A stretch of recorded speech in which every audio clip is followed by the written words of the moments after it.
नमस्कार दोस्तों, स्वागत है आपका स्टडी आईक्यू में। आज हम लोग एक बहुत ही जरूरी चर्चा करने वाले हैं।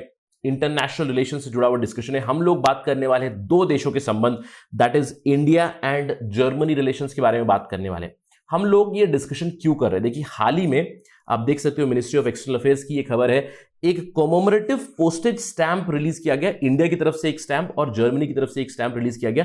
क्यों? क्योंकि 70 इयर्स की एनिवर्सरी हुई of the beginning of diplomatic relations between India and Germany. तो हम लोग इस पर्टिकुलर वीडियो में क्या बात करने वाले हैं? We are going to talk about the India Germany relations specially in the 21st century. चलिए, पहले मैं खबर के बारे में बताता हूं। ये एक काफी इंपॉर्टेंट फैक्चुअल इंफॉर्मेशन है आपके लिए। जो स्टैंप रिलीज किया गया इंडिया की तरफ से, this is the Indian stamp, 70 years of diplomatic relations between India and Germany 2021, right? तो इस स्टैंप से आपको एक चीज मुझे बतानी है in the comment section. Do let me know, this is something which is known, right? ये तो इंडिया की तरफ से इंडिया गेट, लेकिन मुझे बताइए ये जो स्ट्रक्चर है, ये स्ट्रक्चर है क्या? Just look for it and let me know what is this structure, right? And do post the right answer so that others are also benefited. अब ये तो इंडियन स्टैम्प की बात हुई।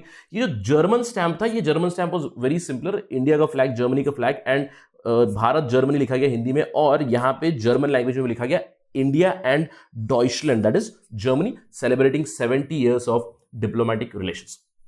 तो चलिए बात करते हैं इंडिया और जर्मनी के संबंधों के बारे में। मैं हूं आपका दोस्त राहुल सायगांवकर। अगर आप मुझे फॉलो करना चाहते हो, you can follow me on the ID @RahulSai222। अगर आपको कोई सवाल है, कोई डाउट है, अगर आप मुझसे कनेक्ट करना चाहते हो, you can directly message me on Instagram. I do reply on Saturdays and Sundays. इसके अलावा अगर आप यूपीएससी सिविल सर्विसेज एग्जामिनेशन की तैयारी कर रहे हैं तो सुनहरा मौका है आपके पास। घर बैठे safely during this pandemic you can prepare with our smart course where there is comprehensive content. Just visit the details that are given here to get more information and avail the services. We have very easy EMI options available for you. चलिए बात करते हैं India और Germany के बारे में। और जब ये कॉमेमोरेटिव पोस्टेज स्टैंप रिलीज हुआ, वहां पे इंडिया के फॉरेन सेक्रेटरी हर्षवर्धन श्रृंगला ने कुछ हाईलाइट किया, जिससे हम लोग बहुत ही इंपॉर्टेंट इंफॉर्मेशन निकाल सकते हैं। Specially you can use this particular thing in your political science answers also, right? क्या बताया श्रृंगला ने? India German strategic partnership which was established in the year 2000, formally started in 2001. It draws strength from an ever expanding trade and investment relationship. यानी कि India Germany के trade relations काफी अच्छे हो चुके हैं। साइंस एंड टेक्नोलॉजी में हमारा रिलेशन है, और उन्होंने स्पेसिफिकली हाईलाइट किया इंडियन डायस्पोरा के बारे में, यानी कि इंडियन स्टूडेंट्स और इंडियन प्रोफेशनल्स जो जर्मनी में है and vice versa, they are the strength of our relationship. इसके अलावा एक बहुत ही इंपॉर्टेंट पॉइंटर के ऊपर भी उन्होंने हाईलाइट किया। अब वो थी जर्मनी के बारे में। Germany became the second European country to issue guidelines on Indo Pacific. We know the first one was France, right? France ने दी है, जर्मनी ने दी है, नेदरलैंड ने दी है। इनफैक्ट यूके ने भी अपनी इंडो पैसिफिक टिल्ट के बारे में एक डॉक्यूमेंट जरूर रिलीज किया था। हम लोगों ने उसके बारे में बात की थी, राइट? तो इसको इंडिया ने वेलकम किया है, और आगे चल के जर्मनी के साथ हम लोग ये कह सकते हैं one of the pointers for future collaboration is the Indo Pacific region. A very very important thing to take out from the speech given by foreign secretary Harshvardhan Shringla. चलिए हिस्ट्री के बारे में बात करते हैं। अगर हम लोग इंडिया जर्मनी के रिलेशन के बारे में बात करें, देखिए बायलैटरल रिलेशंस डेमोक्रेटिक प्रिंसिपल के ऊपर बेस्ड है। और अगर मैं बताऊं, जर्मनी, देखिए फेडरल रिपब्लिक ऑफ जर्मनी के साथ हम लोगों ने ऑलरेडी रिलेशन शुरू कर दिया था 1951 में। देखिए आपको याद होगा, Germany was one of the axis countries, यानी कि जो दूसरा महायुद्ध हुआ था उसमें एक एक्सिस कंट्री थी यहाँ पे, और वॉर खत्म होने के बाद जर्मनी को डिवाइड कर दिया गया था, right? East Germany, West Germany. तो इंडिया ने टिपिकली दोनों देशों के साथ संबंध बरकरार रखे हुए थे 1951 में, जो डेमोक्रेटिक साइड था उसके साथ, यानी कि towards this West Germany we started our relationship, but we maintain relationship with both. क्यों? देखिए इंडिया की पॉलिसी क्या थी? इंडिया की पॉलिसी थी नॉन अलाइंड मूवमेंट, यानी कि हम किसी की तरफ अलाइन नहीं होंगे। इनफैक्ट जब 1990 के दौर पे ईस्ट जर्मनी और वेस्ट जर्मनी का यूनिफिकेशन हुआ, उसको भी इंडिया ने सपोर्ट किया। बर्लिन वॉल जब गिराई गई, India supported that and India welcome the unification of Germany. तो हम लोग ये जो समय है 1947 से लेके 1990, टू बी प्रिसाइज मैं कहूंगा 2000 तक, हम लोग ज्यादा डिस्कस नहीं करने वाले, because it's the same old kind of relations that we used to follow with the two blocks USA and USSR. We maintain diplomatic relations with both. लेकिन हमारा इस पर्टिकुलर डिस्कशन का फोकस रहेगा 21st सेंचुरी पे। देखिए अगर हम लोग 21वीं सदी की बात करें, यानी कि सन 2000 के बाद क्या हुआ है, इंडिया और जर्मनी के इकोनॉमिक और पॉलिटिकल रिलेशंस काफी ज्यादा पॉजिटिव डायरेक्शन में हो चुके हैं, यानी कि they have significantly increased. today, if we talk about India and Germany, they are very, very important democratic partners, both bilaterally as well as in terms of global context.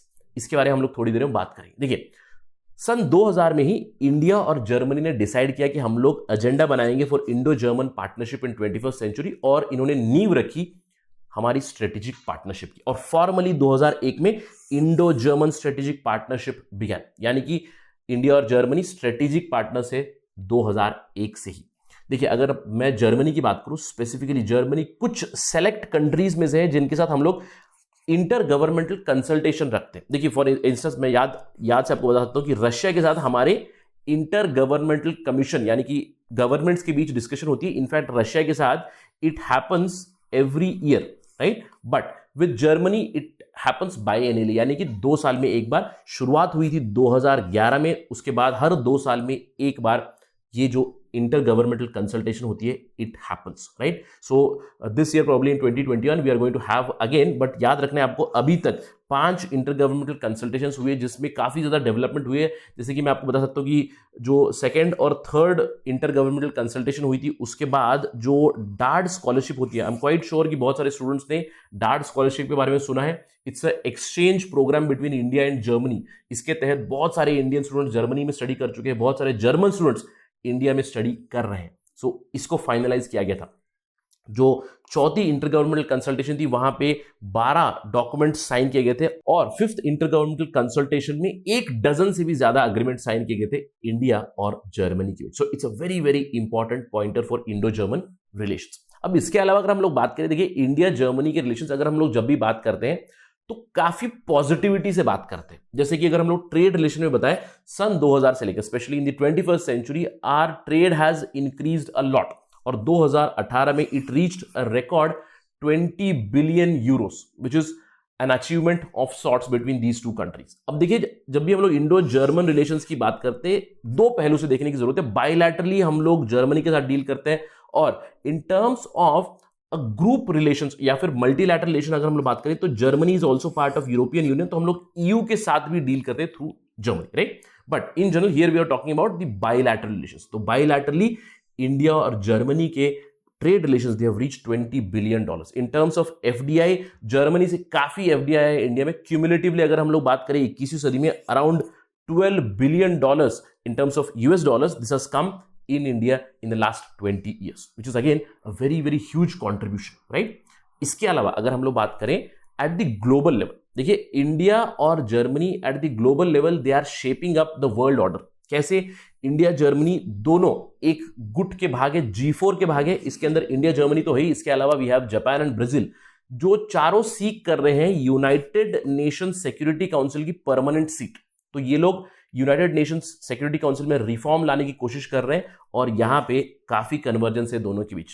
केवल United Nations ही नहीं, अगर हम लोग दूसरे multilateral organisations की बात करें जैसे कि UNFCCC, WTO एटसेट्रा, वहां पे भी इंडिया और जर्मनी की काफी अच्छी कन्वर्जेंस और कोलैबोरेशन है. इसके अलावा अगर हम लोग डिफेंस रिलेशंस की बात करें, इंडिया और जर्मनी ने ऑलरेडी एक डिफेंस कोऑपरेशन एग्रीमेंट साइन किया 2006 में, जहां पे एक बायलैटरल कोऑपरेशन होगा between India and Germany with respect to defence and security related issues. They have a lot of convergence with respect to the counter terror activities also. इसके अलावा in terms of development cooperation, India और Germany के बीच sister city arrangements है, जैसे कि कर्नाटका और Bavaria sister states, Mumbai and Stuttgart sister cities, Maharashtra and Baden Wurttemberg again sister states, sister city or state arrangements are there between Indian states, Indian cities and German states and cities. तो काफी अच्छी relation है India और Germany के बीच. इसके अलावा एक और बहुत ही इंपॉर्टेंट एरिया ऑफ कोऑपरेशन है clean energy and clean energy technologies. जैसे कि हम लोग बात कर सकते हैं क्लीन गंगा इनिशिएटिव में, Germany is helping India how to clean Ganga. देखिए जर्मनी ने अपनी खुद की जो बहुत ही इंपॉर्टेंट रिवर है राइन, उसको क्लीन किया है. They call it Father Rhine, we call Mother Ganga. तो वहां पे Germany is sharing the experience how to clean Ganga. इसके अलावा एनर्जी कोऑपरेशन में there is already Indo-German Energy Forum, और Germany is helping in green energy corridor. देखिए जब भी हम लोग क्लीन एनर्जी की बात करते हैं, विंड एनर्जी हो या फिर सोलर एनर्जी हो, काफी फ्लक्चुएटिंग एनर्जी होती है, isn't it? अब उसको ग्रिड में कैसे कनेक्ट करें, ये एक बहुत बड़ा सवाल बनता है. इस टेक्नोलॉजी में already Germany has become an expert and they are sharing that knowledge with India. ताकि ग्रीन एनर्जी कॉरिडोर के तहत जो भी रिन्यूएबल एनर्जी रहेगी उसको हम लोग मेन ग्रिड में, यानी कि जो कोल बेस्ड एनर्जी या फिर फॉसिल बेस्ड एनर्जी रहेगी उसके साथ इंटीग्रेट करेंगे आगे चल के। इसके अलावा ग्रीन मोबिलिटी में भी जर्मनी ने काफी ज्यादा प्लेज किया है। 8,900 crore has been pledged in the next 5 years towards building a metro in Nagpur. They have also partnered with the smart city program. India में 3 स्मार्ट सिटीज भुवनेश्वर, कोची और कोयम्बतूर, यहां पे सस्टेनेबल अर्बन ट्रांसपोर्ट प्रोवाइड करने में जर्मनी हमारी मदद कर रहा है। इन सब चीजों के अलावा अगर हम लोग बात करें, देखिए ऑलरेडी हमारी साइंस एंड टेक्नोलॉजी में एक कोऑपरेशन एग्रीमेंट है which was signed way back in 1971। Cultural connect भी काफी है। इंडिया और जर्मन स्टूडेंट्स एक्सचेंज प्रोग्राम, जैसे कि मैंने आपको बताया था डार्ड प्रोग्राम के बारे में, right, this is already there running. इसके अलावा अगर हम लोग बात करें जर्मनी के जो मैक्स मुलर थे, he was the first scholar who translated the Indo European languages, basically Upanishad और ऋग्वेद को उन्होंने ट्रांसलेट किया था in his own language German, right. इसके अलावा अगर हम लोग बात करें in terms of the diaspora, in terms of people to people contact, 1.7 lakh Indians or 1.7 lakh Indians plus the people of Indian origin, they are already residing in Germany. About 17,500 Indian students are pursuing their education in Germany. यानी कि people to people contact भी काफी ज्यादा है। इसके अलावा अगर हम लोग बायलैटरल विजिट्स की बात करें, देखिए German chancellor Angela Merkel multiple official visits पे आ चुकी है इंडिया में 2008 में, 13 में, 15 में और 2019 में।